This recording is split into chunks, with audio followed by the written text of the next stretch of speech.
안녕하십니까. 행복한 아침 이재용입니다. 안녕하세요. 정예인입니다. 새로운 한 주가 시작됐습니다. 오늘은 7월 10일 월요일이고요. 계속 비 오고 날이 후텁지근하고 그래서 하루 종일 에어컨 켜고 산다 이런 분들 많으세요. 네, 그래서 냉방병 걸렸던 분들 굉장히 많으신데요. 집에서 에어컨을 트실 때는 1시간마다 환기를 해주시고요. 외출하실 때는 체온 떨어지지 않도록 얇은 겉옷도 하나 챙기시면 도움이 되겠습니다. 네, 먼저 오늘 날씨 어떤지 알아보겠습니다. 박소영 기상캐스터.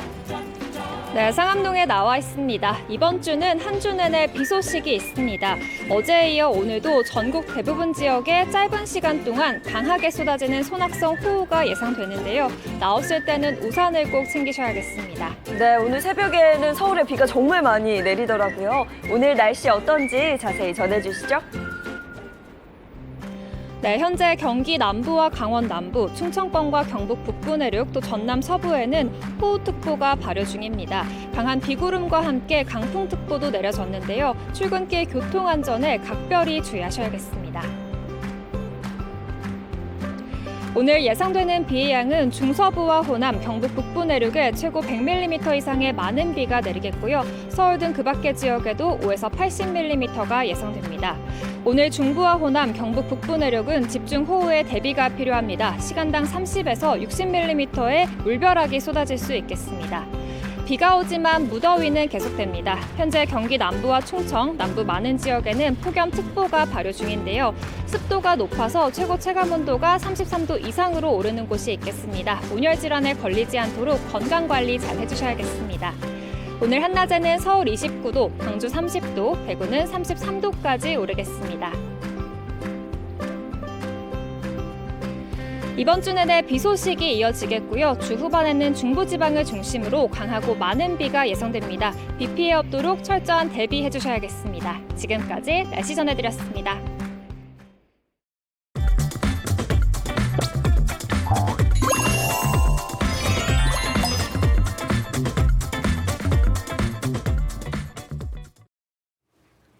네, 화제 이슈를 발빠르게 전해드리는 모닝 브리핑 순서입니다. 허주연 변호사와 함께합니다. 어서 오세요. 안녕하세요. 네, 첫 번째 이슈부터 전해주시죠.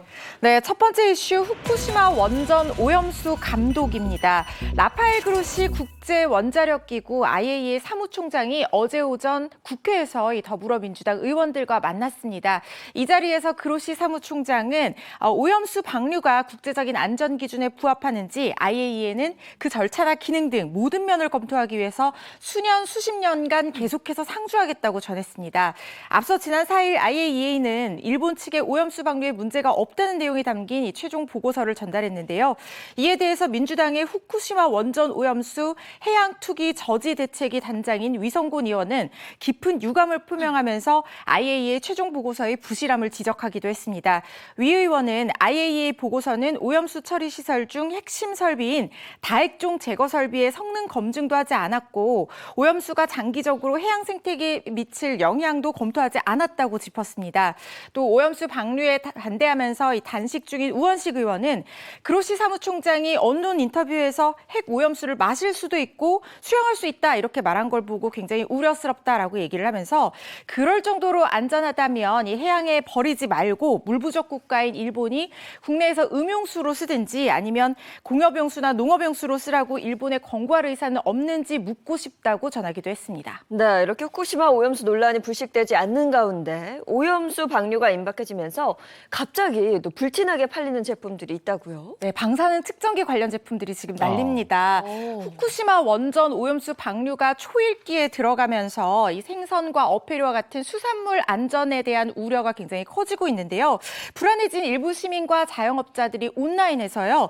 휴대용 방사능 측정기 같은 다양한 방사능 검출을 확인할 수 있는 제품을 사들이고 있습니다.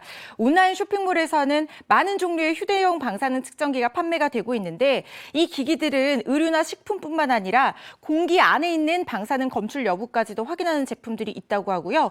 대부분 간편하게 들고 다닐 수 있는 크기에 가격도 제품별로 3만 원부터 300만 원에 이르기까지 천차만별이라고 합니다. 휴대용 방사능 측정기 수요 자체도 굉장히 늘어나고 있는데요. 오염수 우려에 매출 타격을 입은 서울 동작구 노량진 수산시장에서는요. 자체적으로 이런 휴대용 방사능 측정기를 구비하고 수산물 검사를 진행하고 있다고 밝혔습니다. 하지만 전문가들에 따르면 시중에서 판매되는 이런 방사능 측정기로는 내부 피폭된 이 수산물의 이 방사능 검출 여부까지는 다 확인하기는 좀 어렵다고 지적을 하고 있습니다. 예, 이게 한번 불안감이 들기 시작하면 걷잡을 수 없이 불안해지는 거거든요. 이게 정말로 글쎄 기정사실로 방류를 한다면 네. 진짜 그들 말대로 이상이 없어야 할 텐데 현실적으로 이게 어떻게 될지. 예. 자, 다음 이슈 전해주시죠. 네, 다음 이슈 미혼 남녀 만남 주선하는 자치단체입니다. 자치단체들이 이 저출산 문제 해결을 하기 위해서 미혼 남녀 만남을 주선하는 사업을 잇따라 벌이고 있습니다. 최근 성남시가 주최했던 미혼 남녀 만남 주선 행사인 솔로몬의 선택이 굉장히 인기를 얻었거든요. 이에 따라서 이 부산과 서울 같은 대도시에서도 지금 비슷한 사업을 추진 중인 것으로 알려졌는데요. 부산 사하구 같은 경우에는 내년부터 비혼, 만혼 등 이 결혼 문제와 출산율 저하에 대응하기 위해서 선남선녀 만남대회 행사를 진행한다고 어제 밝혔습니다. 사하구 관계자에 따르면 국민들에게 적극적으로 결혼과 출산을 장려하기 위해서 이런 사업을 추진하고 있다라고 하면서 연애라든가 결혼 과정에서 소요되는 데이트 비용이라든가 결혼식 비용 이런 것들도 예산으로 지원할 계획이 있다고 밝혔습니다. 서울시도 이 비슷한 미혼 남녀 만남 주선 행사인 서울팅을 추진 중이라고 지금 알려진 상황입니다. 아무래도 이런 정책을 바라보는 견해 차이는 좀 있을 것 같은데요. 시민들의 반응은 어떤가요? 의견이 좀 갈리면서 분분한 분위기입니다. 네. 이 같은 사업이 이색적인 어떤 복지 정책이다라고 하면서 반기는 어떤 목소리도 있는가 하면요. 공공기관의 과도한 개입이다라는 의견들도 있는데요. 한 20대 직장인은 결혼은 평생을 결정할 만큼 의미 있는 일이기 때문에 많고 다양한 사람들 만나보는 것이 중요하다고 생각한다라고 하면서 지자체에서 짝을 찾아주기 위해서 이렇게 자리를 마련해 준다면 마다할 이유가 없다고 밝혔습니다. 반면 저출산 문제의 본질적인 어떤 해결책에서는 벗어난다는 비판도 있는데요. 남녀 간 만남에 공공기관이 한정된 세금까지 투입해서 개입하는 것이 적절한지 의문을 제기하기도 합니다. 한 전문가는 사람을 만나고 싶기는 하지만 시간은 없는 이 시간 빈곤에 시달리는 청년들은 결혼정보회사를 이용하면 되는 것 아니냐라고 하면서 재정적인 어려움과 같은 근본적이고 구조적인 문제로 연인을 만나지 못하는 청년들은 이 행사 자체에도 참여할 수 없기 때문에 상대적 박탈감을 느낄 수도 있다라고 지적을 했습니다. 개인의 만남에 국가가 과도하게 개입하는 것이 적절하지 않다는 그런 비판 의견도 내고 있는 겁니다. 예, 어떻게 해서든지 결혼하고 출산율을 높이기 위해서 이제 재정이 투입되는 거예요. 지자체마다 이렇게 나오고 있는데 이게 보여주기식 일회성 이벤트로 끝나지 않길. 예, 그걸 좀 당부드리고 싶네요. 네. 그렇게 끝나는 게 많아서기 때문에. 예, 자, 다음 이슈 전해주시죠. 네, 세 번째 이슈, 이름만 바꿔서 다시 나타난 누누TV입니다. 국내의 드라마, 영화 같은 인기 컨텐츠를 불법으로 스트리밍하던 서비스 누누TV가 이름만 바꿔서 다시 등장했습니다. 논란이 일고 있는데요. 업계에 따르면 이 TV몬이라는 불법 스트리밍 사이트에서는요, 영화 범죄도시 3 같은 최신 작품들이 잇따라 올라오고 있다고 합니다. TV몬은 국내 온라인 동영상 서비스인 OTT 컨텐츠를 불법으로 스트리밍하던 누누TV가 이름만 바꾼 것으로 보이는데 과거 시청 기록 보기 같은 이 이용 환경도 굉장히 흡사하다고 합니다. 과학기술정보통신부가 하루에도 접속 경로를 여러 차례 차단하겠다고 나서면서 이 누누TV가 운영이 종료되는 등 소기의 성과가 있기는 했습니다. 하지만 이렇게 이름을 바꾼 유사 사이트들이 계속해서 나오면서 한계가 있다는 지적도 나오고 있습니다. 네, 정부에서 불법 사이트 근절을 위해서 발벗고 나서고 있고 또 노력하고 있는데 이게 왜 그렇게 근절되기 어려울까요? 정말 기기묘묘한 방법으로 차단까지 생각해서 미리 움직이고 있는 것으로 보이는데요. 차단에 대비해서 대체 주소를 마련한 사이트가 있는가 하면 이번 TV몬처럼 이름만 바꿔서 유사 사이트들도 계속해서 등장을 하고 있습니다. 도메인에 대해서 접속을 차단하더라도요. 도메인 숫자 중에 일부만 바꿔서 새로운 도메인 주소를 금세 개설해버리는 얌체 운영 수법까지 등장하면서 완벽하게 근절하기가 쉽지 않은 것으로 보이는데요. 특히 신규 사이트 차단에 최소 2주 정도가 소요가 된다고 합니다. 일단 콘텐츠에 대한 불법 여부를 콘텐츠 제작사 측과 이 불법 사이트 운영자 측에 확인을 한 뒤에 불법 운영인 것이 확인이 돼야지만 이것들을 비로소 차단을 할 수가 있는 건데요. 그러다 보니까 신규 사이트에 대한 빠른 차단 조치가 어려워지면서 피해가 확산하고 있다는 그런 목소리들이 나오고 있습니다. 한편 누누TV 운영 기간 동안 무려 333억 원에 달하는 불법 광고 수익을 올리면서 막대한 수익을 거둬들였다는 얘기가 나왔는데요. 이렇게 큰 수익을 올리다 보니까 유사 사이트들이 유혹을 떨치지 못하고 계속해서 우후죽순처럼 생겨나고 있다는 것이 업계 설명입니다. 네, 알겠습니다. 오늘 모닝 브리핑 여기까지 하겠습니다. 허주연 변호사와 함께했습니다. 하겠습니다. 고맙습니다. 고맙습니다.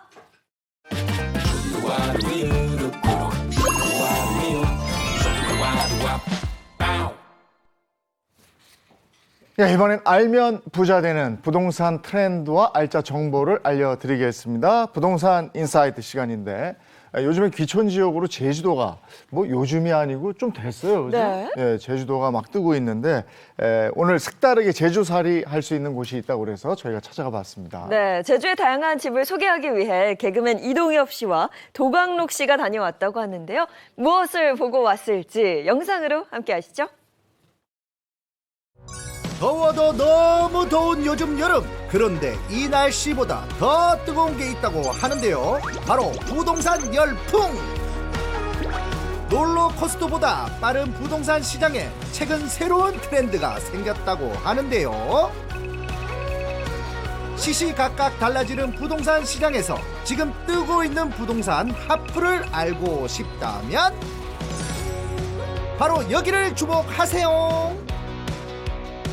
알면 부자들은 부동산 트렌드와 꿀 정보를 알려드립니다. 부동산 인사이드. 오늘의 주제 바로 두 번째 우리 집입니다. 100세 시대에 접어들면서 조기 은퇴를 목표로 삼는 파이어족, 한 달 사기 열풍 등 다양한 주거 형태에 대한 관심이 부쩍 늘고 있는데요. 특히 코로나 이후로 쾌적한 주거를 중요하게 생각하는 사람들이 늘고 있다고 합니다. 자연과 편리성 둘 다 잡을 수 있는 이색적인 두 번째 우리 집, 바로 만나 보시죠. 안녕하십니까. 혼자 없어예. 저희가 있는 바로 이곳, 지금 파도 소리 들리십니까? 어떤 소리죠? 출렁출렁 넘실넘실. 자, 저희가 오늘 동엽이랑 광록이랑 제주도에 왔습니다. 시원한 바다와 한라산부터 고개를 돌리기만 하면 아름다운 절경이 가득하고 맛도 멋도 넘쳐나는 핫플레이스, 바로 제주입니다. 자, 저희가 오늘 제주도에 왔습니다. 강록 씨, 혹시 그거 아세요? 뭐죠? 제주도가 요즘 정말 뜨겁고 핫하다고 합니다. 이 제주도에서 또 여유로 만끽하면서 좋은 집을 투자를 할 수도 있다고 하니까 그래서 뜨거운 거 아닌가 생각이 듭니다. 오, 생각보다 똑똑한데요? 서울에서 제주도까지 1시간밖에 안 걸려요. 그러다 보니까 제2의 집, 두 번째 우리 집을 찾으려는 분들이 많다는 얘기입니다. 맞아요. 저희가 예쁘고 살기 좋은 집을 여러분께 알려드리도록 하겠습니다. 제주도 두 번째 우리 집을 찾아 드릴게요. 우리가 꼼꼼하고 깐깐하게 살펴본 그런 집으로 지금 바로 만나보러 가시죠. 복잡한 도시를 피해 제주도로 오셨다고요? 그럼 잘 오셨습니다. 사람 많은 제주 도심 지역을 벗어나 여유를 즐길 수 있는 애월 지역입니다. 하지만 접근성도 포기할 수 없겠죠. 아름다운 바다 뷰와 맛집, 갬성 카페는 당연히 기본이겠죠? 탁 트인 개방감과 노블한 인테리어, 럭셔리한 테마의 도시형 빌라입니다. 애월에 있는 집을 저희가 찾아왔습니다. 안녕하십니까? 안녕하십니까. 어서 오십시오. 멀리 오셨습니다. 들어볼까요? 네. 기대됩니다. 우와! 네, 여기는 집이 아니라 호텔 아닙니까? 현관에서부터 고급스러움이 느껴지시죠? 와, 강록 씨 이런 거 처음 봤죠? 이거 그거 아닌가요? 여기 신발 신을 때 저 같은 또 배 나온 남자들도 네. 불편해가지고 앉아서 이렇게 하거든요. 맞습니다. 맞잖아요. 맞아요. 야, 근데 신발장이 되게 고급스럽고 딱 들어왔을 때 일단 층고가 엄청 높습니다. 보통 층고가 어느 정도 되는지 알아요? 거의 한 2m 20에 30 정도 되지 않아요? 맞습니다. 아, 2m 한 30 정도가 보통 우리가 아파트 사시는 분들 층고인데 그보다 20cm가 더 높네요. 요즘 트렌드는 층고를 높게 만들어서 개방감을 주는 게 포인트라고 하네요. 와, 강록 씨 놀라지 마세요. 아, 집이 너무 예뻐요. 보겠습니다. 자, 보겠습니다. 눈을 뜨세요. 아! 여기는 그 멕시코 칸쿤에 있는 네. 고급 호텔 아닙니까? 정답입니다. 왜냐면 제가 그런 거를 엄청 좋아하거든요. 일단 바닥부터 럭셔리. 맞아요. 주방과 거실의 인테리어 컨셉이 완전 다르더라고요. 그러니까 어떻게 보면 한 공간 두 집 느낌. 맞습니다. 예, 그런 느낌이에요. 자, 그리고 보세요. 이 밖을 바라볼 때 강욱 씨 바로 앞에 뭐가 보입니까? 저게 바로 마운틴 뷰, 한라산이 저 앞에 보입니다. 이야. 네, 거실에서 한라산이 보이고 부엌 쪽에서 바다가 쫙 펼쳐져 있는 내 집안에서 두 가지 조명을 다 볼 수 있습니다. 와, 욕심쟁이 집이네. 욕심쟁이 우후후 집입니다. 집의 핵심 주방을 안 볼 수 없겠죠? 너무 좋은 게 우리 방송 취지가 두 번째 우리 집을 찾는 거거든요. 근데 필터링이 다 돼 있으니까 굳이 가전제품 이런 것들을 살 필요도 없고 한 달 살기, 뭐 1년 살기 하는 그런 분들도 나쁘지 않게 쓸 수 있겠다는 생각이 들어요. 제주도는 비바람이 많고 습도가 높아 결로 현상이 자주 생기는데요. 자동으로 습도를 조정해주는 시스템, 습기 많은 제주도에선 꼭 필요한 기능입니다. 저는 일단 싱크대가 두 개가 있는 것 자체가 뭔가 좀 수상한 느낌이 있는데. 왜 수상합니까? 이 지금 싱크대 여기 하나 더 있는 게 뭐가 그래 중요하냐 하잖아요. 네. 근데 저는 아이를 키웁니다. 이렇게 등지고 만약에 설거지하거나 요리하잖아요. 그럼 애들이 뭐 하는지 알 수가 없어요. 아, 그쵸. 그래서 이쪽으로 딱 서서 설거지하면서 요리하잖아요. 그럼 애들 뭐 하는지 다 보입니다. 여기서. 그래 안 그래요? 맞아요. 자, 이 안에는 또 어떤 공간인가요? 아니 이거 잘못된 거 아닙니까? 싱크대가 지금 두 개나 있는데 지금 이 안에 보니까 또 있어요. 여기는 제주도에만 있는 물부엌이라는 공간인데요. 제주도는 지역 특성상 해산물을 채취해 요리할 일이 많기 때문에 따로 외부 공간에 둬서 해산물 손질도 하고 환기가 필요한 요리를 할 수 있게 공간을 분리했다고 합니다.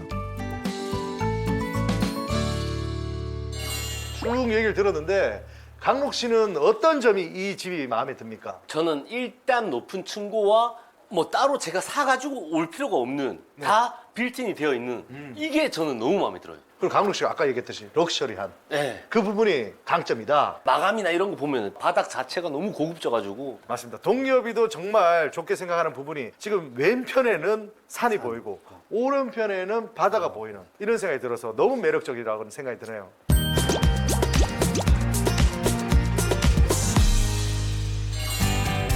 최신 부동산 트렌드에 맞춰 살펴본 제주도 두 번째 우리 집.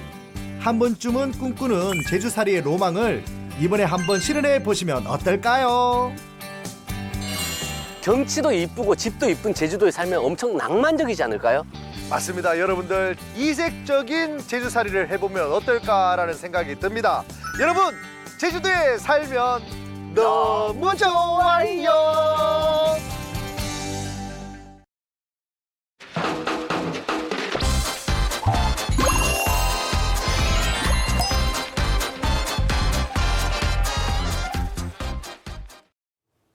네, 최신 경제 소식을 알기 쉽게 전해드리겠습니다. 더 핫한 경제 시간입니다. 방송인 박수림 씨 그리고 이민준 기자 함께합니다. 어서 오세요. 안녕하세요. 네, 반갑습니다. 이민준 기자, 오늘은 소비자들이 알면 좋을 꿀팁을 준비하셨다고요? 네, 그렇습니다. 이 고물가 상황이 계속되면서 짠테크 열풍이 요즘 불고 있는데요. 이 짠테크라고 하는 게 절약을 뜻하는 짜다와 이 재테크의 신조어로서 이 소비자들이 돈을 아끼거나 모으는 비결들을 이 정보로 조금씩 모으고 있다고 합니다. 네. 혹시 여기 계신 분들 중에 짠테크를 들어보셨거나 또 해보신 분 계실까요? 저 해봤잖아. 네, 만보에 100원 주는 앱 깔아봤잖아. 그걸로 치킨 먹었잖아. 뭐 괜찮던데 운동도 되고 예. 보상도 받고 예. 괜찮던데요? 아니 요즘에는 집에서 안 쓰는 물건들 중고거래 시장에 내놓고 돈 이렇게 벌고 하는 분들도 많더라고요. 그렇죠. 예. 네, 맞습니다. 이 티끌모아 태산이라고 합니다. 한 푼이라도 아끼려는 소비자들을 위해서 기업들이 맞춤형 서비스를 좀 내놓고 있는데요. 네. 그래서 제가 오늘 준비한 주제는요. 이 아껴야 산다, 이 짠테크족을 공략하는 국내 기업들입니다. 네, 아껴야 산다. 짠테크 열풍이 하반기에도 계속되네요. 기대됩니다. 오늘 나올 정보들이 우리 소비자들에게 도움이 될 정보인 것 같은데 대표적으로 어떤 사례들이 있습니까? 네, 먼저 이 영수증을 아껴서 돈을 벌 수 있는 짠테크 방법인데요. 국내 대형 상점 이사는요. 지난달부터 자사 앱에 탄소 중립 포인트 기능을 탑재했습니다. 이 소비자들의 친환경 활동 이용 실적에 따라서 현금처럼 사용할 수 있는 포인트를 지원하는 방식인데요. 예를 들어서 앱에 이 모바일 영수증만 받기를 설정해 두면 모바일 영수증을 발급받을 때마다 100원의 포인트를 쌓을 수 있습니다. 와. 또한 이 탄소 중립 포인트 적립 대상 상품을 2,000원 이상 결제하면 포인트 1,000원이 자동 적립된다고 합니다. 천원이 어디야? 100원, 1,000원 무시해서는 안 돼요. 안 되지, 안 되지. 이게 천천히 쌓이다 보면 이 큰 금액이 되니까 이거 무시 못 하겠더라고요. 아니 그리고 모바일 영수증 받으면 종이 영수증이 없으니까 네. 쓰레기가 없는 거 아니에요. 그러니까 환경적인 측면에서도 좋겠는데요. 맞아. 네, 그렇습니다. 이사의 경우는요, 2017년부터 이 모바일 영수증을 처음 도입했는데 그 후 지난달까지 이 모바일 영수증 이용자가 500만 명을 넘어섰다고 합니다. 이게 어느 정도 수준이냐면 2억 8천만 장의 종이를 절약하는 셈이고요. 이 온실가스량은 약 500톤을 줄인 효과가 있다고 합니다. 또한 이사는 민간 전기차 충전소 인프라를 구축하는 데도 힘쓰고 있는 상황인데요. 이 환경 문제에 대한 고민을 지속적으로 이어나갈 예정입니다. 예. 그런가 하면 또 결혼을 앞둔 예비 부부들에게 도움이 될 만한 소식이 있다고요? 그럼요. 코로나 팬데믹 이후에 그 결혼식을 미뤄뒀던 예비 부부들이 지금 막 결혼식 준비하는데 예물비가 많이 들잖아요. 아, 맞아요. 자, 그래서 백화점 S사는요. 다이아몬드 나석 직매입 매장을 통해서 비용 부담 절감에 나섰습니다. 그러니까 이 나석이라는 게 자연에서 채굴된 원석을 가공했으나 별도의 세팅하지 않은 상태 보석을 말합니다. 그러니까 S사는 디자인 비용이 들어가지 않은 나석을 직접 매입하는 방식으로 국내 브랜드 주얼리 시세보다 약 10에서 40%가량 저렴하게 판매할 계획입니다. 예, 금도 그렇고 이게 보석이라는 게 가공하는 그 비용이 또 만만치 않잖아요. 그렇죠. 근데 이건 또 그런 걸 안 하기 때문에 더 저렴하게 구매할 수 있다 이거군요. 네, 그리고 또 내가 원하는 디자인으로 선택을 해서 가공을 나중에 할 수 있는 거니까 확실한 수요층이 있을 것 네. 같습니다. 궁금한 게 이런 보석은 어디서 매입을 해오는 거예요? 아, 제가 알면 제가 매입할 텐데. 이 나석이라는 게 누가 어디에서 매입하느냐 그게 굉장히 중요합니다. 그러니까 S사는 세계에서 가장 큰 다이아몬드 박람회입니다. 홍콩 주얼리 페어를 등을 다니면서 최상의 다이아몬드 나석을 직접 매입해서 합리적인 가격에 선보일 예정이고요. 국제 보석 감정사 자격을 갖춘 20년 감정 경력의 전문가가 직접 매입해서 신뢰도를 높일 계획입니다. 이번 직매입 매장은요, 차별화된 선물을 찾는 사람들을 주요 공략층으로 선정했고 또 맞춤 제작을 선호하는 최신 소비 트렌드에도 부합할 것으로 보입니다. 아름답지 않습니까? 야. 그렇군요. 자, 그리고 짠테크 소식에 관심 있는 사람들끼리 최신 정보를 주고받을 수 있는 소통 창구도 새롭게 생겼다고 합니다. 네, 그렇습니다. 이 서로의 절약을 독려하는 일명 거지방, 그리고 지출을 극단적으로 줄이는 무지출 챌린지 이런 거 좀 많이 들어보셨을 텐데요. 이런 놀이 문화가 보통 메신저 서비스 중에 이 오픈 카톡방, 그러니까 익명 대화방에서 좀 이루어지거든요. 이 대화방은 이 전화번호가 필요 없이 공통의 관심사나 취미를 가진 사람들이 채팅방을 만들 수 있다는 점에서 많은 사람들에게 호응을 좀 얻고 있는데요. 그래서 이 IT 기업 K사는요, 이 서로 관심사가 비슷한 이용자들이 부담 없이 채팅 서비스를 즐길 수 있도록 업그레이드된 익명 대화방을 선보였다는 소식입니다. 그 익명 대화방, 고독한 대화방이라고 해서 네. 그 팬들이 좋아하는 연예인 사진을 올리면서 사진으로 또 대화를 하는 그런 방이 있거든요. 이 방 역시도 익명으로 네. 대화방에서 이루어진 거거든요. 그럼 새로 바뀐 서비스는 뭐 어떤 점이 달라졌다는 거예요? 네, 예전에는 익명이라도 이 대화방에 입장하셨습니다. 뭐 이런 입장 표시가 뜨곤 했었는데 네. 이 업그레이드된 이 익명 대화방 서비스는 입장도 필요가 없다고 합니다. 눈으로만 채팅방을 이 묵묵히 볼 수 있는 이른바 눈팅이 가능한 건데 네. 그러다 이 대화에 참여하고 싶다면 이용자가 간단한 닉네임만 설정해서 대화에 참여할 수도 있습니다. 이 가령 짠테크에 관심 있는 분들은 이 주제에 관련된 방에 들어가서 최신 정보를 실시간으로 더 빠르게 공유받을 수도 있습니다. K사는요, 이번 개편을 시작으로 앞으로 실시간 라이브 채팅에 더 최적화된 환경을 제공할 예정이라고 하고요. 소비자들이 이 정보를 공유할 수 있는 새로운 장이 될 수 있을지 좀 지켜보시는 것도 좋을 것 같습니다. 네, 여기까지가 오늘 준비한 경제 소식이었고요. 이번에는 자동차 관련 얘기로 넘어갑니다.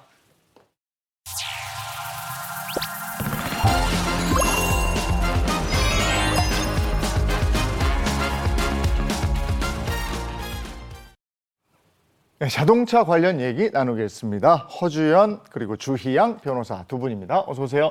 네, 안녕하세요. 안녕하세요. 자, 이민주 기자 준비한 차 소식 전해주시죠. 네, 이번 주도 그렇고요. 본격적인 장마에 앞서서요. 네. 이 빗길 교통사고 위험이 점점 커지고 있습니다. 오늘은요, 이 운전자들의 경각심을 높이기 위한 빗길 사고 영상들을 좀 준비했는데요. 이 첫 번째 영상은 고인물 조심해야 하는 이유입니다. 아, 고인물 무섭죠. 네, 비가 오면 이 도로에 웅덩이들이 좀 많이 생기는데요. 이 조심해서 천천히 움직이지 않으면 이런 일이 벌어질 수 있다고 합니다. 일단 영상으로 함께 보시죠. 전남 여수의 한 도로인데요. 앞에 가는 저 경차를 좀 봐주시면 됩니다. 작은 승용차를 앞지르기 위해서 2차선으로 이동을 하는데 네. 커브길을 돌자 이 물 웅덩이를 좀 만나게 됩니다. 근데 이 물 웅덩이에서 물보라를 일으키면서 가다가 어머머. 결국 저렇게 어머. 충격을 못 이기고 아유. 전도하고 세상에, 세상에. 말았습니다. 이 물웅덩이를 미처 피하지 못했던 네. 운전자인데요. 자칫 큰 사고로 이어질 뻔한 아찔한 순간이었습니다. 고인물 밟고 그 시야가 가려지는 경우는 많이 봤거든요. 네. 물 확 튀기잖아요. 네. 근데 차가 저렇게 전복될 정도예요? 아니 저게 물이 저걸 못 보고 그냥 저 위로 가다가 전복된 건데 야 저거 더 큰 사고가 나지 않길 그래도 다행인 거 아니에요? 맞아, 네, 맞아. 조심해야 될 것 같습니다. 그리고 또 비가 오면 차량 속도를 줄이는 게 이게 법으로도 정해져 있다고요. 네, 비가 오면 운전속도 늦추는 게 선택이다 이렇게 생각하시는 분들 많은데요. 비 오면 감속하도록 도로교통법 시행 규칙에 아예 규정이 되어 있습니다. 일단 그냥 노면이 젖어 있기만 하더라도요. 이 평소 제한 속도의 20% 감속을 해주셔야 되고요. 그리고 비가 와서 가시거리가 100m 이내 정도밖에 되지 않는 위험한 상황이다. 그러면은 50%까지는 감속을 해주셔야 되도록 규정이 되어 있습니다. 앞차와 안전거리를 최대한 확보를 해서 운행 중에 발생할 수 있는 돌발 상황에 제일 잘 대처하기 위해서 이렇게 규정이 되어 있는 건데요. 실제로 빗길 교통사고 치사율 굉장히 높습니다. 100명당 2.1명인데요. 이게 맑은 날에 비해서 한 1.4배 정도 많은 수치라고 해요. 특히 방금 영상 보신 것처럼 저런 커브길은 평소에도 돌면은 이게 빠른 속도로 돌면은 사고 위험이 많은데 네. 맞아. 우릉덩이 고여 있으면 정말 대처가 안 되거든요. 감속 운전하면서 주의하셔야겠습니다. 아 진짜 빗길 운전은 조심 또 조심하셔야 돼요. 네. 아까도 얘기하셨지만 저쪽 반대 차선에서 물이 그렇죠. 확 뿌려요. 시야 가려져요. 예, 확 가리는데 당황한단 말이에요. 그때 핸들을 틀게 되는데 큰일 납니다. 큰일 납니다. 다른 차하고 사고 나면 더 큰일 나죠. 자, 다음 영상은요. 네, 다음 소개드릴 영상도 이 큰 교훈을 남기는 영상인데요. 이 집까지 12km 남겨두고입니다. 에? 이 도로에 물웅덩이도 없고 비도 많이 오지 않길래 평소보다 좀 과속한 운전자인데요. 그러나 이 비에 젖은 도로는 일반 우리가 알던 도로와는 좀 달랐다고 합니다. 이 영상 함께 보시죠. 이 비 내리는 새벽 3시쯤인데요. 이 고속도로를 주행하는 운전자 이 속도를 보니까 160km 이상으로 달리고 있습니다. 너무 빨리 달린다. 네, 좀 이상함을 느끼고 뒤늦게 속도를 늘려보지만 저렇게 미끄러지면서 가드레일에 충돌하고 말았습니다. 당연히 속도가 그렇게 저게. 되지. 고속도로였는데 혹시 어. 뒤에 오는 차량 부딪히진 않았어요? 네, 이게 새벽 시간에 벌어진 사고다 보니까 2차 사고는 없었다고 합니다. 이 영상은요, 경각심을 좀 알리기 위해서 운전자가 직접 제보한 영상인데요. 운전자는 집까지 12km 정도 남겨두다 보니까 새벽이고 좀 빨리 가려고 과속을 했다라고 전했습니다. 그러면서 이 평소 운전을 좀 잘한다고 생각을 했는데 좀 과속했던 게 너무나 좀 부끄럽고 앞으로 좀 안전운전하면서 조심해야겠다라고 전했습니다. 본인 실수한 건 잘 이렇게 제보 안 하잖아요. 근데 반성하는 의미로 오. 다른 운전자도 조심하십시오. 경각심을 좀 주기 위해서 이렇게 네. 했네. 아, 그것도 2차 사고 안 나서 다행이에요. 네네. 그리고 비가 오면 타이어랑 도로에 이렇게 얇은 막이 생기는 네, 네. 수막 현상 맞아, 때문에 맞아. 운전해보신 분들은 아실 거예요. 핸들 조작이 이게 쉽지 않은 순간들이 있거든요. 타이어 오래된 거나 마모된 것은 이 빗길이 더 미끄러워요. 네, 맞아. 네. 타이어 점검도 해볼 필요가 있고요. 어이구, 무섭습니다. 자, 다음 영상은요. 네, 마지막 영상은 좀 분위기를 바꿔서 좀 새로운 소식을 전해드리겠습니다. 사고 영상이 아니라 비가 오는 날 벌어진 놀라운 사건입니다. 이 슬리퍼 신고 1km 질주한 남자가 블랙박스 영상에 찍혔다고 합니다. 그가 누구였는지, 왜 빗속에서 달려야 했는지 알 것 같아. 이 사건 영상으로 함께 보시죠. 예, 알 것 같아. 네, 이 비가 내리던 지난 4일 와, 밤입니다. 벌써 뛰고 있어. 네, 차량 옆으로 두 남성이 쫓기는 추격전을 벌이는데요. 이 알고 보니 이 뺑소니범을 쫓는 상황이었다고 합니다. 이 쫓아가던 남성이 네. 도움을 필요로 한 손짓을 하자 저렇게 흰색 남성이 갑자기 달려나가기 시작합니다. 네. 그리고 나서요, 잠시 후에 이 뺑소니범을 잡아서 경찰에 인계하고 나서 저 걸어오는 모습 저 사람 바로 아직은요? 보이시나요? 슛거리! 맞습니다. 이 전 국가대표 선수 이천수 씨입니다. 이날 이천수 씨의 매니저이자 이 전직 축구 선수인 지병주 씨까지 해서요. 아. 두 명이서 1km 넘는 거리를 뛰어가서 이 뺑소니범을 잡아냈다고 합니다. 야, 그 필드에서도 열심히 잘 뛰잖아. 네. 그러니까 그 뛰는 그 실력이 여기서 나왔네. 그러니까 달려갔던 사람이 이천수 선수였네. 네, 전 국가대표 축구 선수하고 네. 전직 축구 선수 매니저하고 같이 달려갔어요. 야, 이 사람 뭐야? 운이 나쁘다고 그래야 돼요? 어떻게? 딱 걸렸지 뭐. 딱 딱 걸렸지. 걸렸죠. 그야말로 한밤의 추격전이었는데 네. 어떻게 범인을 쫓게 된 건지 구체적으로 좀 궁금해요. 네, 이천수 씨는요, 이 당시 스케줄을 끝내고 집에 돌아가는 상황이었다고 합니다. 자신의 차 옆에서 젊은 남성이 뛰어가고 그 뒤에 이 중년 남성이 뒤쫓아가면서 도와달라고 하는 것을 들었다고 하고요. 차에 내려서 물어보니까 이 노령의 택시 기사가 이 뺑소니 음주운전자라고 하기에 이 슬리퍼 신은 채로 바로 올림픽 테러를 질주한 겁니다. 네. 이 범인을 잡은 뒤에 택시 기사가 혹시 이천수 선수 아니냐고 뒤늦게 얼굴을 또 알아보기도 했다고 하는데요. 이천수 선수가 맞다면서 걱정하지 말라고 이 택시 기사를 안정시키고요. 범인이 이 경찰에 인계될 때까지 함께 현장에서 있었다고 합니다. 아니, 얼마나 놀랬겠어요. 다시 봤더니 이천수 선수니까 놀랐을 것 같아요. 그리고 이렇게 범인을 잡은 적이 또 처음이 아니라 그래서 화제가 됐어요. 네, 맞습니다. 이게 네. 숨겨진 과거 미담이 또 있어요. 이천수 씨의 아내 심한 씨의 SNS를 통해서 공개된 내용인데요. 사실 몇 년 전에 여자 화장실 몰카범까지 뛰어가서 잡은 적이 있다는 거예요. 그때는 자녀들이 너무 어려서 혹시 몰라서 무서워서 쉬쉬했는데 이제야 공개해본다 하면서 이제 칭찬을 올리셨어요. 또 우리나라는 뺑소니 사고를 목격해서 신고하거나 가해자 검거에 기여한 사람에게는 포상금이 지급하는 제도를 운영하고 있는데요. 이천수 씨와 매니저도 이런 포상금을 받을 예정입니다. 하지만 이천수 씨 측은 이 포상금을 전액 다 순직 경찰관 자녀 지원 관련 재단에 기부할 예정이라고 밝혔습니다. 야, 마음도 너무 멋있어요. 이천수 씨하고 이 매니저는 명예 경찰 뭐 이런 거 같이 하거든요. 그럴 수도 있겠네. 진짜. 야, 그리고 저 현역 시절에 엄청 잘 달렸거든. 그렇지. 기량을 그 도로에서 마음껏 뽐내. 슬리퍼 신고. 아이, 좋네요. 예. 대단합니다. 예. 자, 알겠습니다. 여기까지 하고 이번에는 우리 주변에서 일어나는 사건, 사고를 법의 관점으로 한번 풀어보도록 하겠습니다. 그 법이 알고 싶다.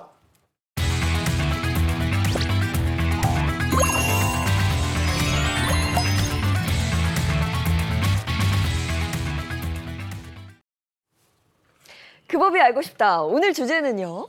네, 오늘 주제는 아들아 돈 돌려다오. 20년 만에 나타나더니 결혼자금 줬다 뺏은 아버지입니다. 아유. 아버지가 20년 만에 나타난 걸로 모자라서 돈을 줬다 줬다 뺏어. 뺏어요. 줬다 뺏는 건 이건 진짜 제일 미워, 아버지예요. 제일 미워. 자, 이해를 돕기 위해서 꽁트로 준비해봤는데 네. 20년 만에 나타난 아버지 역할, 줬다 뺀 아버지 역할은 이재용 님이 하시고 아들 역할은 제가 하겠습니다. 자, 사연 속으로 고고! 20년 전 어머니와 이혼한 후에 소식이 뚝 끊겼던 아버지. 저는 평생 아버지를 원망하면서 살았습니다. 하지만 결혼을 준비할 때가 되니 왠지 모르게 아버지 생각이 자꾸 나더라고요. 그래서 저는 용기를 내서 20년 만에 아버지께 연락을 드렸습니다. 그런데 아버지, 따라랑. 여보세요? 여보세요? 여보세요. 예. 누구야? 아버지 저 낮술 드셨어요. 아버지 저 박수철이에요. 제 목소리 기억하시죠? 아, 수철이. 아이, 그래. 내 아들. 야, 인마 너 20년 사이에 많이 컸네. 야, 웬일이야? 아들한테 웬일이라니. 저기 다른 게 아니고요. 저 다음 주에 결혼해요, 아버지. 그 소식을 알려드려야 할 것 같아서요. 결혼을 해? 야, 이 많이 컸네. 야, 근데 결혼하는데 아빠 빼고 하려고 그랬어? 야, 아빠 혼주 아니냐? 혼주가 뭐야? 결혼식이 주인 아니야? 당연히 내가 가야지. 아버지 제 결혼식에 오신다고요? 네, 진심이세요? 아, 그럼. 야, 내 아버지 아니냐? 어? 내가 너 잘하는 동안 용돈 한 번 못 줬는데, 야, 내가 그냥 몰아서 네. 축의금 그냥 한 방에 쏠게. 어? 너 이 저 아비 마음 알지? 아버지가 이런 분인지도 모르고 그렇게 뒤에서 욕했는데 아버지 감사합니다. 그렇게 제 결혼식도 참석하고 축의금까지 두둑하게 준 아버지. 하지만 역시나 사람은 그렇게 쉽게 바뀌는 게 아니었습니다. 신혼여행에 다녀오자마자 아버지는 변덕 부리면서 저에게 돈을 다시 돌려달라고 그렇게 말했습니다. 어이, 수철아.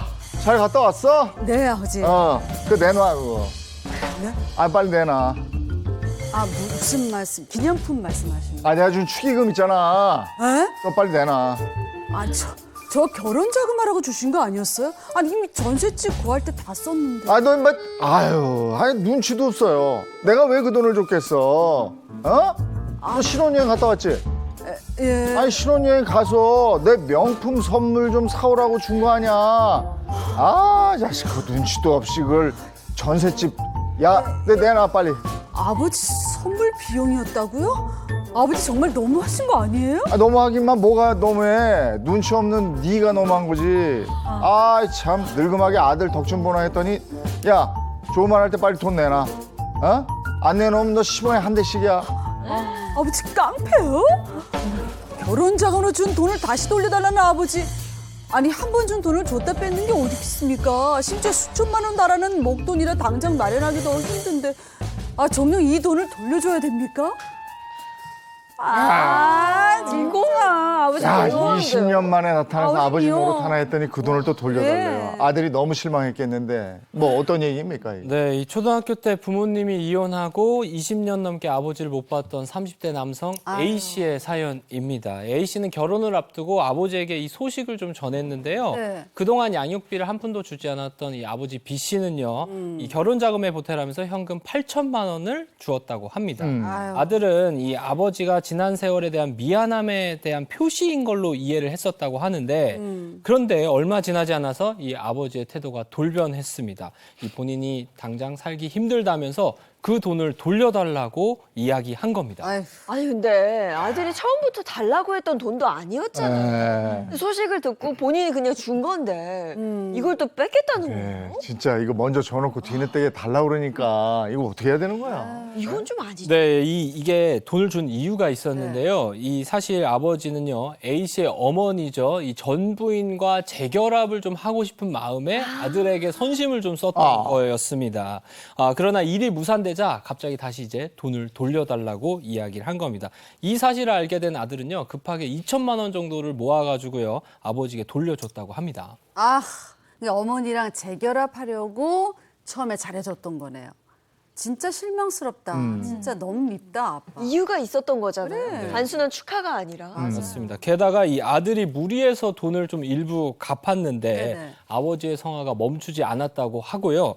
8천만 원 중에 나머지 6천만 원을 돌려달라고 다그친 건데 그래도 돈을 갚지 않자 이 법원에 지급 명령을 신청했다고 합니다.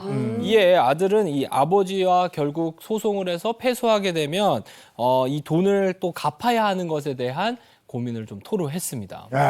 아버지가 아들을 상대로 법적 분쟁까지. 그러니까 이게 지급 명령이라는 거예요? 네, 지급 명령이 일반적인 소송 절차보다는 좀 약식으로 진행되는 절차인데요. 일반적인 것보다는 좀 간략하게 진행이 됩니다.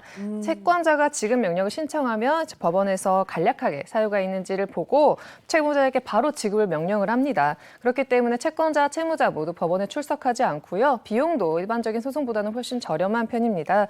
그리고 지급 명령이 확정되면 일반적인 소송과 똑같이 확정 판결과 동일한 효력이 발생해서 강제 집행까지 할 수 있게 됩니다. 네, 법적으로 따졌을 때 좀 궁금합니다. 허 변호사님이 아들을 좀 도와주셔야 될 것 같은데 그렇게 되는 거예요? 아니 법적으로도요 이렇게 줬다 뺏는 거 상당히 어렵게 원칙적으로 안 된다고 그렇게 주장을 하고 있어요. 아버지가 지금 얘기하는 거는 그러니까 돈을 증여했는데 그걸 취소하겠다는 거거든요.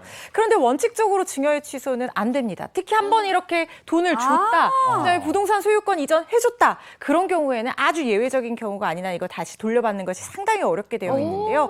물론 예외적 법리적으로 합당한 사유가 있다면 돌려받는 것도 가능한 길은 있습니다. 그런데 이 사연 아버지 얘기를 들어보면 지금 전부인과 재결합을 하고 싶어서 이걸 줬는데 그걸 그렇지. 못했다는 이유로 돌려달라는 거잖아요. 맞아요. 재결합을 하고 싶었던 게 자금을 준 이유, 내심의 사유가 됐다는 얘긴데 이걸 법률용어로 바꾸면 자기가 이런 동기의 착오가 있었기 때문에 이걸 취소를 하겠다는 거거든요. 그런데 동기의 착오를 조금 이제 예를 들어서 설명을 해드리면 예를 들면 이런 거예요. 조카가 운전면허 시험에 합격해서 차를 사줬는데 알고 보니까 합격을 안 했던 거예요. 그럼 더 뺏어? 안 되잖아. 그런 게 안 되는 거지. 그리고 예를 들어서 또 이런 경우 있을 수 있어요. 공장을 지으려고 땅을 샀는데 그 공장을 지을 수 없는 땅이었던 경우. 이런 것들이 동기의 착오예요. 그런데 이게 말씀하신 것처럼 마음속에 있는 사유다 보니까 이걸 일일이 다 상대방이 알 수가 없어요. 맞아요. 그래서 원칙적으로는 줬다 뺏는 원칙 취소가 안 된다는 겁니다. 그런데 아버지가 뭐 재결합하는 걸 조건으로 너한테 이걸 주마라고 확실하게 조건을 걸면서 얘기를 했다든가 누가 봐도 이거 재결합 안 했으면 자금 안 줬겠지라고 생각할 수 있는 상황이면은 이 취소를 할 수도 있는 예외적인 경우가 있긴 한데요. 사실 이거는 둘 다 말이 안 되는 상황인 거잖아요. 그래서 다시 돌려달라고 주장하기는 어려워 보입니다. 아들이 아버지한테 돈을 돌려주지 않아도 되는 거네요. 다행이다.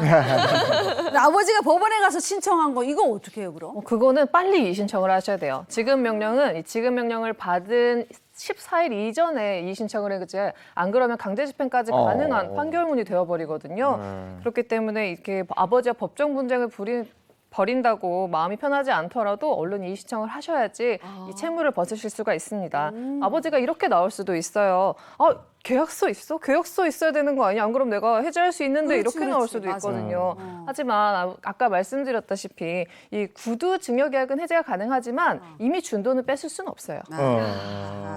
아들이 2천만 원 돌려줬는데 이거는 아버지한테 맞아, 다시 맞아. 받을 수 없어요? 받아야죠. 이걸 왜 돌려줬는지 모르겠어요. 이거 안 돌려줘도 되는 건데. 그런데 이게 좀 문제가 될 수도 있는 게요.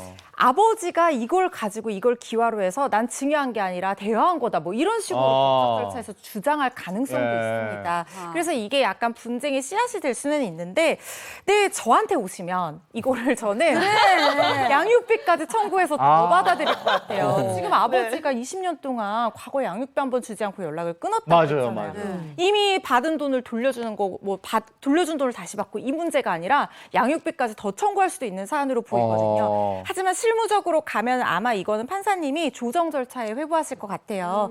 왜냐하면 어쨌든 부모 자식 간이기 때문에 조정 절차에서 좀 원만한 해결을 위해서 좀 진행을 하지 않을까 이렇게 생각이 듭니다. 네, 아버지가 지난 20년간 전혀 양육비를 주지 않았다는 건 한 아이가 자라나는 데 있어서 아무런 도움이 되지 못했다는 뜻이기도 그러니까요. 하거든요. 예. 이미 아버지는 아들에게 빚을 지고 있는 겁니다. 그걸 갚았다 생각하시고 맞아요. 원만하게 해결했으면 좋겠습니다. 네, 또 다른 게 있는데 결혼 전에 한 약속과 관련한 또 다른 사연이 있다고 들었어요. 네, 그렇습니다. 이 네. 법률 상담 SOS 이번 사연의 제목은요. 이 결혼하면 아파트 주겠다던 시어머니가 약속을 안 지켜요. 이 어떤 사연인지 우리 박수림 씨께서 좀 들려주시겠어요? 그러니까 시어머니의 그 가머니설에 깜빡 속은 50대 여성의 고민 글입니다. 안녕하세요. 저는 결혼한 지 20년 된 여자입니다. 저는요, 사실 집도 절도 없는 사람이에요. 저희 시어머니가 결혼하기 전에 내 아들이랑 결혼만 해도 그러면 아파트 명의는 며느리 니한테 다 줄게. 이렇게 약속했거든요. 근데 아직도 명의를 안 줘요. 시어머니가 아파트 값이 6억으로 뛰어서 못 주겠다고 대신 1억을 주겠다는데 기 막히고 코 막힙니다. 이거 사실 사기 결혼 아닙니까? 어쩌면 좋을까요? 예? 직접 전화로 인터뷰하신 줄 알았어요. 예. 억울함이 너무 많이 느껴져서. 빙의가 들어왔어요. 그러니까요. 아니, 결혼하기 전에 네. 아파트를 주겠다. 네. 시어머니가 말씀을 했는데 전혀 이제 완전히 모른 척 하는 거예요. 결혼 전에 이런저런 달콤한 약속을 하는 분들이 있는데 이거 사기 결혼 아니야? 이렇게 생각할 수도 있는 건데 네. 이걸 법적으로 따져볼 수 있는 겁니까? 일단 우선은 형법으로 사기 결혼이라는 건 없는데 사기죄를 적용해 볼 수는 있어요. 근데 사기죄를 적용시키려면 첫 번째는 기망행위, 속이는 행위가 있어야 되고요. 두 번째는 재산상의 이득을 취해야 됩니다. 근데 기망이라는 게 그때 20년 전에 아파트를 주겠다 했던 게 거짓말인지가 좀 입증이 어려워요. 그리고 두 번째로는 어떡해. 결혼 자체를 재산상의 이득을 취했다고 보기가 좀 어려운 거예요. 그래서 형법상으로는 아마 사기죄가 적용되지 않을 가능성이 매우 크고요. 민사상으로는 아까도 말씀드렸다시피 구두증여는 계약서가 없으면 언제든지 철회가 가능합니다. 그렇기 때문에 지금 와서는 아파트는커녕 지금 주시겠다는 1억이라도 받아야 되는 상황이에요. 그래요? 네. 어쩌면 좋아. 이거 결혼 생활 이거 물릴 수 없어요, 다.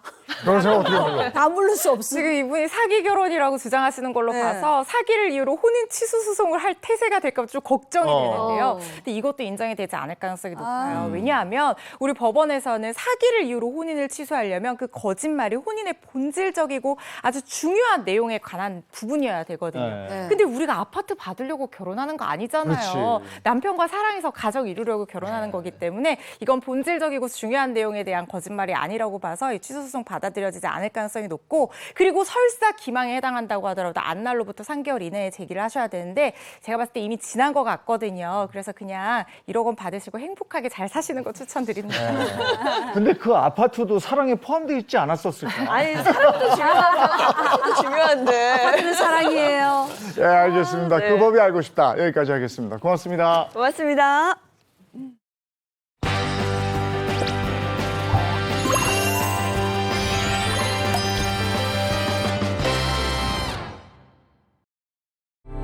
많이 힘들 것 같더라고요. 다 내 탓이다.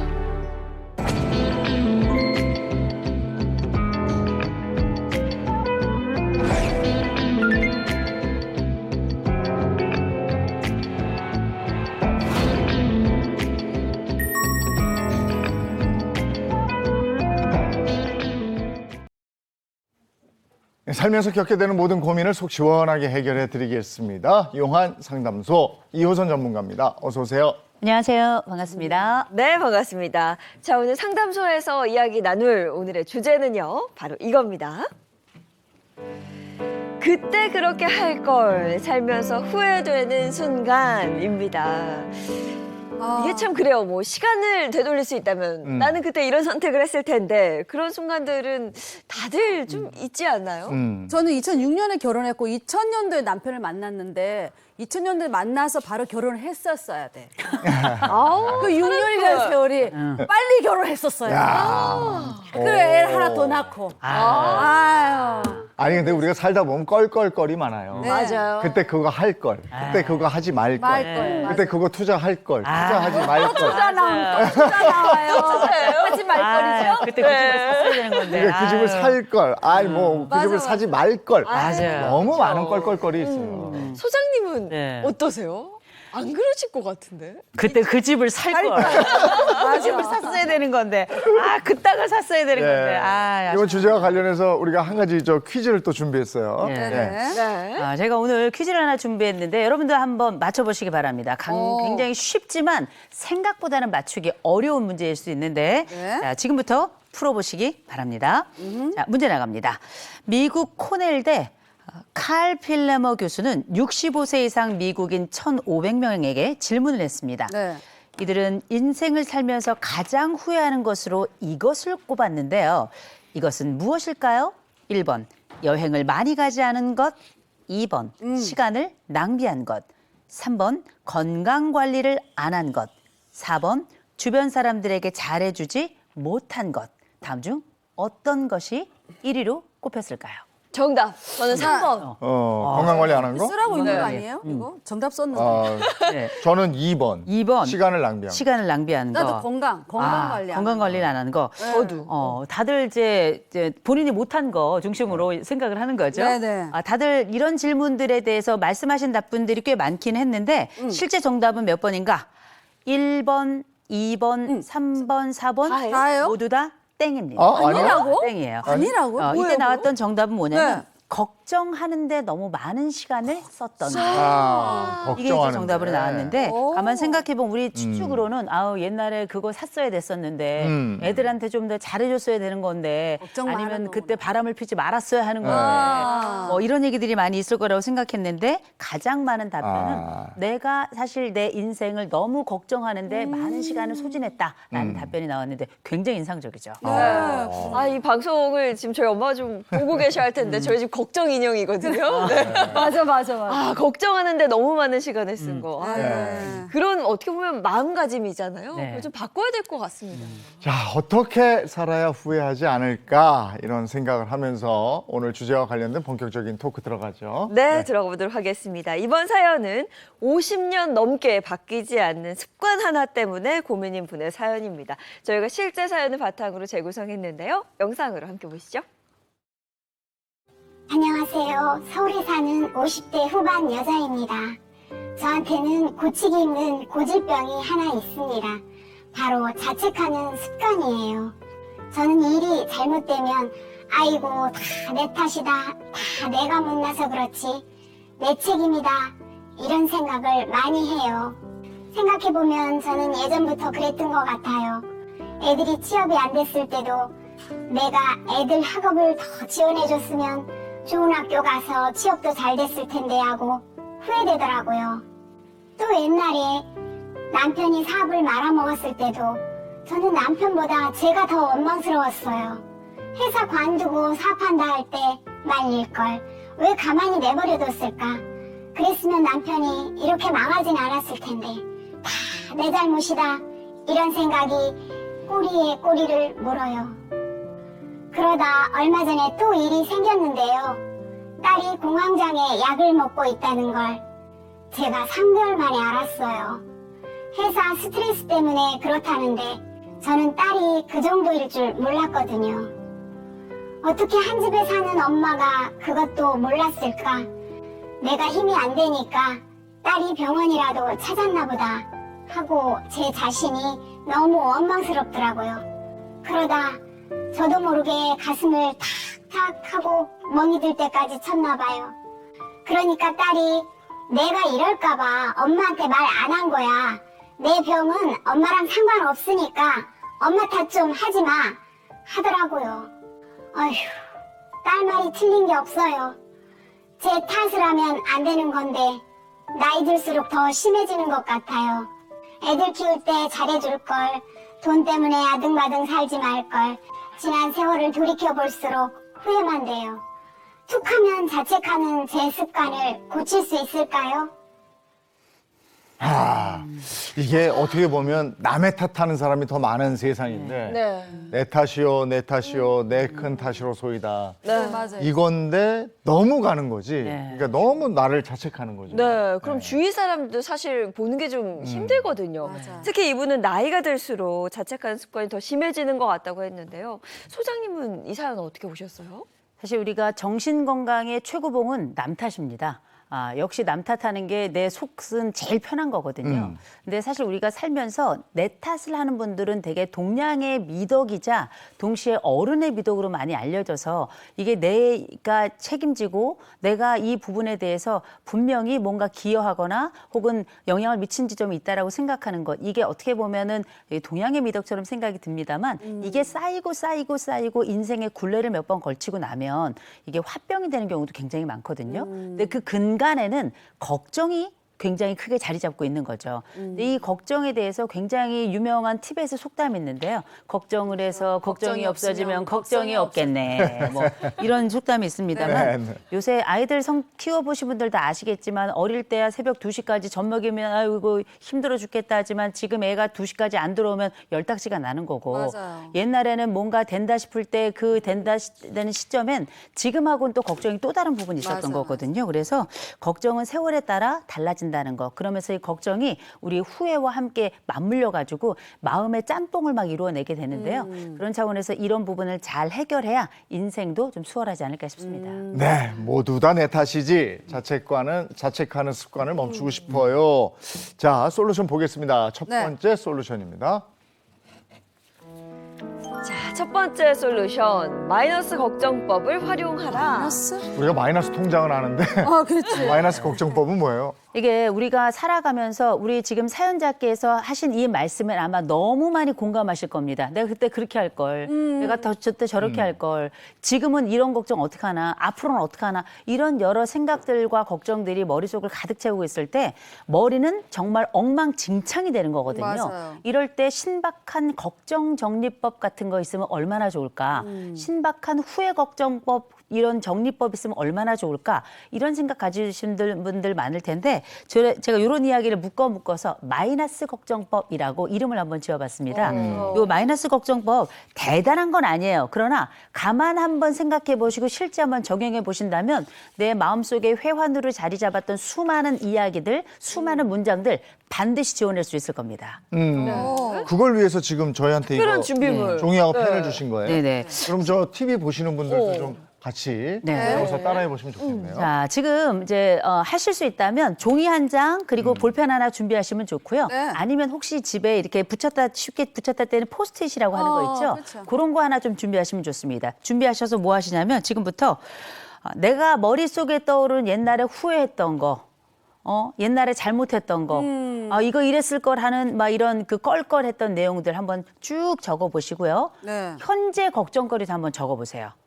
과거의 걱정, 후회거리, 현재의 걱정하고 있는 바, 네. 또 앞으로 이렇게 되면 어떡하나, 미래에 이렇게 되면 어떡하나, 이런 내게 아직 발생하지 않았지만 지금 현재에도 오지 않은 미래를 걱정하는 이런 예기 불안이라고 하는 내용인데 요것들을 한번 생각나는 대로 한번 적어보시기 바랍니다. 그때 내 애들한테 이렇게 할 걸, 그때 내 아내한테 이렇게 할 걸, 그때 내가 지금 현재 살아가면서 이 부분 어떻게 해야 되지?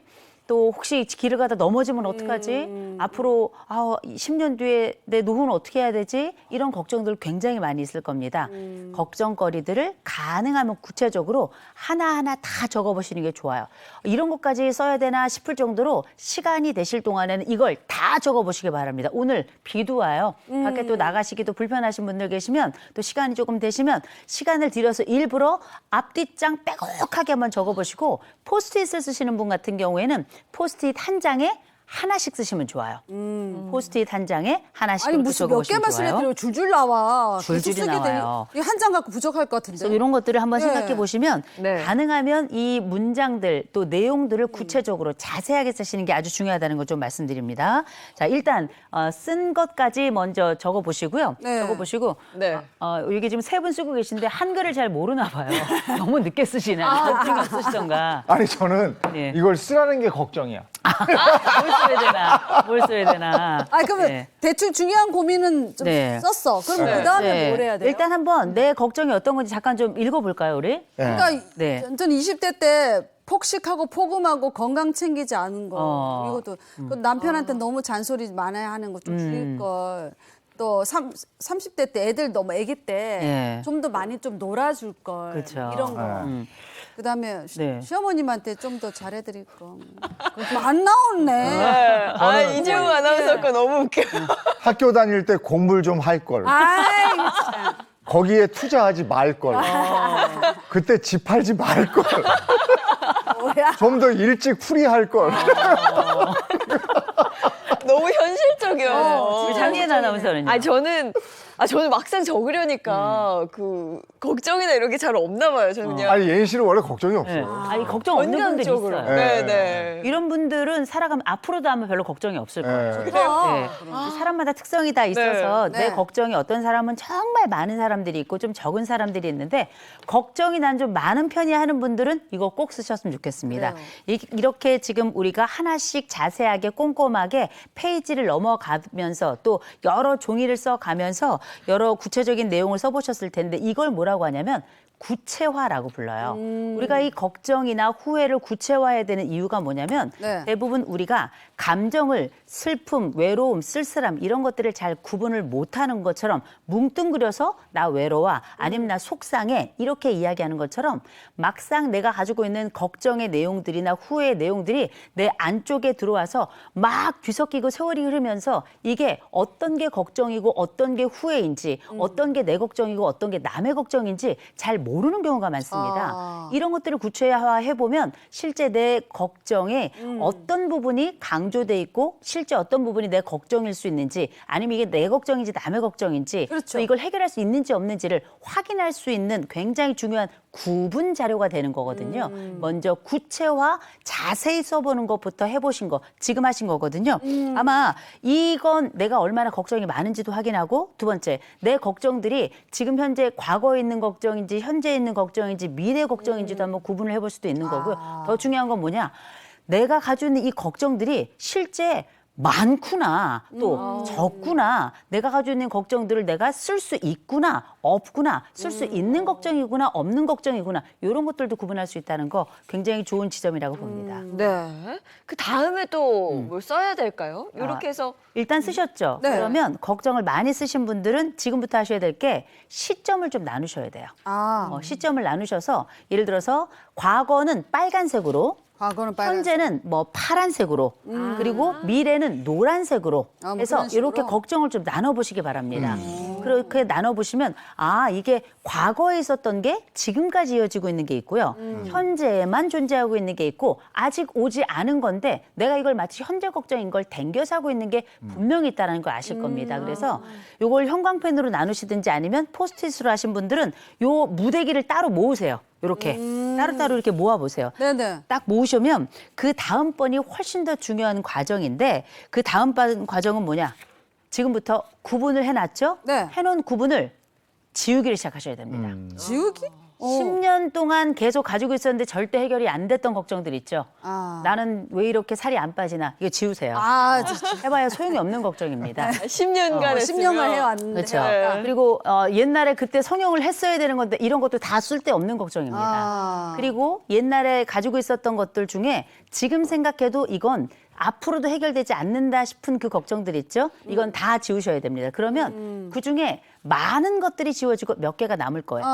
현재에 있는 걱정도 마찬가지예요. 이게 지금 실현 가능하거나 혹은 해결 가능한 걱정이다 싶은 거 빼고 나머지는 하나씩 다 지워보세요. 아직 오지 않은 걱정은 아예 다 지워버리셔야 됩니다. 그러네. 아직 오지 않은 걱정은. 그래서 이런 요소들을 쫙 다 지우고 나면 남는 게 있죠. 네네. 이 남는 거는 진짜 나에게 있어서 중요한 내용일 뿐만 아니라 이 부분은 그중에서도 이제 우선순위를 좀 정하셔야 돼요. 내가 먼저 해결할 수 있는 것 혹은 시급한 것. 우리가 중요한 게 있고 시급한 게 있을 땐 시급한 걸 먼저 하는 거거든요.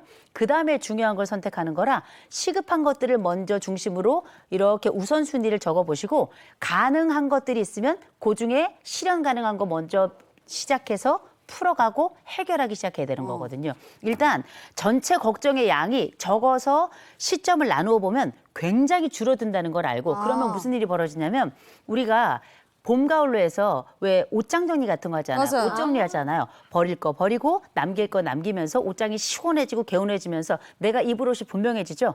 요 상태가 되는 겁니다. 그 고민을 지워야 되나 말아야 되나 그런 고민되는 거 있어요. 네. 요 종목을 살까 말까 고민하고 네, 있는 거 주식 같은 네. 그런 건 어떻게 해야 돼요? 이런 고민. 이걸 사지 마. 지워야 되나 말아야 되나는 건 지워야 그냥 지워야 돼요. 지워. 사야 되나 말아야 되냐 안 사야 되는 겁니다. 지워. 네. 그렇게 걱정이 되는 건 내 게임이 아닌 거예요. 그렇지. 그냥 확 지워버리시면 됩니다. 인생의 원래 선택이 어렵다고 생각하십니다만 막상 한번 지워보면 의외로 굉장히 심플하구나, 개운하구나라는 경험하실 겁니다. 이사 갈 때 물건 못 버리는 것도 버리고 나면 맞아. 그러면 그걸 뭐 한 10년씩 쓰지 않는 걸 가지고 다니는 경우가 있어요. 이 걱정도 그런 건 것 같아요. 그러네. 자, 알겠습니다. 두 번째 솔루션 보죠. 자, 두 번째 솔루션입니다. 남은 걱정은 쓰레기통에 넣어버려라. 이거 우리가 이걸 이제 구체화해서 구분을 했죠. 네. 구분까지 한 다음에 남은 걱정이 어떤 것인지 확인이 되셨죠? 네. 이제 우리에게 필요한 건 뭐냐? 크게 세 가지 영역입니다. 하나, 과감성. 두 번째, 분리 경험. 세 번째, 행동화. 이 세 가지가 남아있는 건데요. 그중에 이제 첫 번째에 해당되는 과감성에 대해서 말씀드리는 겁니다. 네. 남은 걱정들 그리고 불필요한 걱정들 이 우리가 지웠던 것들 있죠? 네. 지웠던 것들 이런 것들이 있으면 이런 것들 다 꾸기세요. 구기라고요? 꾸겨서 그냥 꾸겨. 쓰레기통에 갖다 집어 던져버리세요. 쓰레기통에 이 분리수거 해야 되는데 종이라. 후겨서 분리수거하세요. 예, 예. 후겨서. 이거 아까운데 일단 진짜. 후겨 일단. 북이라고? 이거 싹 후겨버리세요. 이 쓰레기통에 그냥 확 집어 던지는 겁니다. 속 시원해. 던져. 예. 던져. 던져주세요. 예.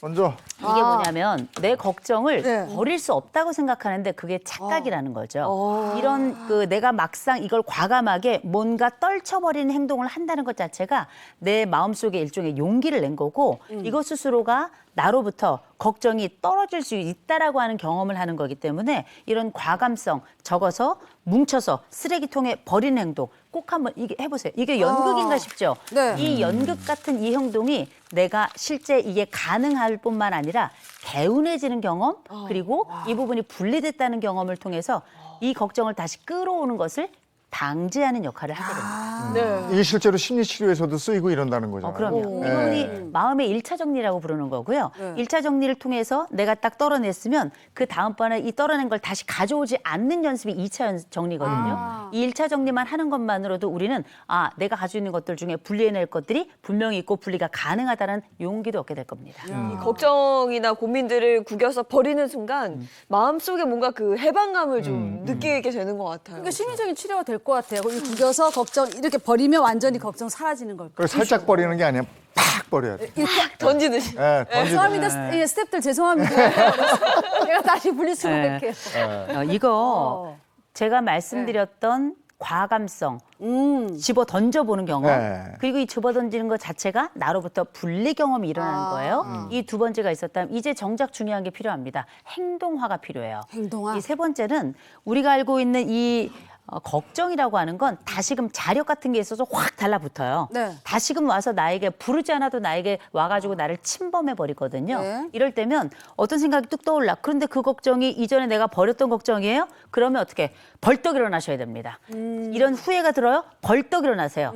걱정이 들어요? 벌떡 일어나세요. 벌떡 일어나서 움직이셔야 됩니다. 제일 먼저 고개부터 바르르 흔드세요. 이렇게 흔드셔서 이게 내 머릿속에 들어올 수 없다는 걸 내 몸으로 확인하고 움직이도록 하는 것. 또 두 번째, 벌떡 일어나서 다른 행동을 빠르게 하셔야 돼요. 이걸 왜 이렇게 하냐면 되게 우리의 걱정과 우리의 행동은 보통 동시에 일어나기 어렵습니다. 네. 왜냐? 예를 들어 여러분 설사가 급한 적 있으셨죠? 네. 저는 자주 있었습니다.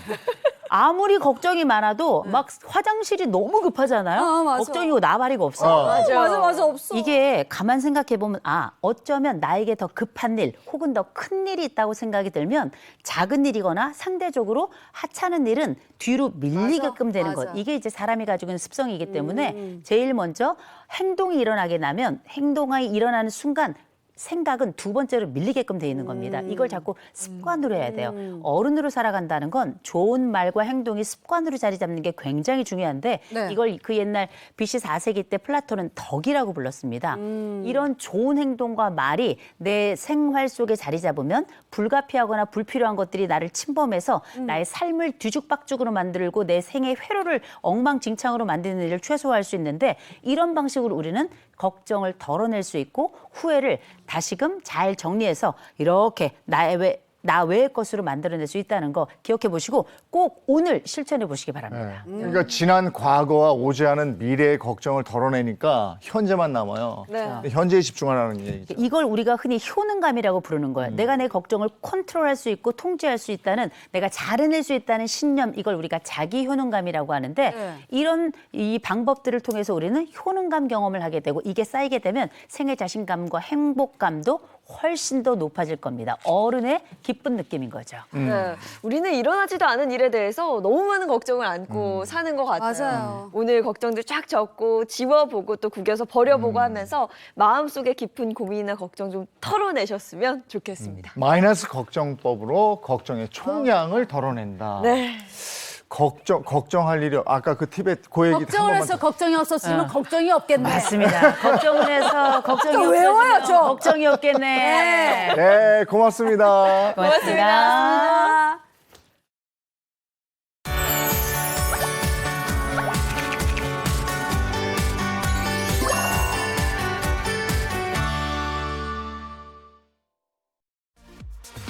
시니어 디지털 격차 해소를 위한 시니어 디지털 미션 챌린지가 지난 7일 대한상공회의소에서 열렸습니다. 시니어 금융교육협의회가 주최한 이번 행사는 복지 파트너와 경로당 회장님이 한 팀이 되어 생활에 필요한 디지털 미션에 도전하는 체험형 디지털 교육 방식으로 진행됐는데요.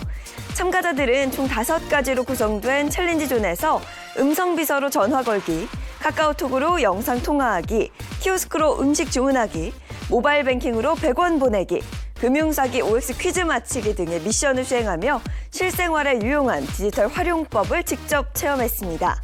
이번 행사를 통해 시니어들의 디지털 자신감이 상승했기를 바랍니다. 서울은 이른 아침에 비 굉장히 많이 왔었거든요. 네. 오늘은 어떤가요? 오늘 전국적으로 비 굉장히 많이 온다고 하고요. 이번 주는 한 주 내내 비 소식이 있습니다. 외출하실 때 튼튼한 우산 하나 꼭 챙기시는 게 좋겠습니다. 좋은 하루 보내시고요. 저희는 내일 아침 7시 30분에 돌아올게요. 행복한 아침, 행복한 하루 되십시오. 고맙습니다. 고맙습니다.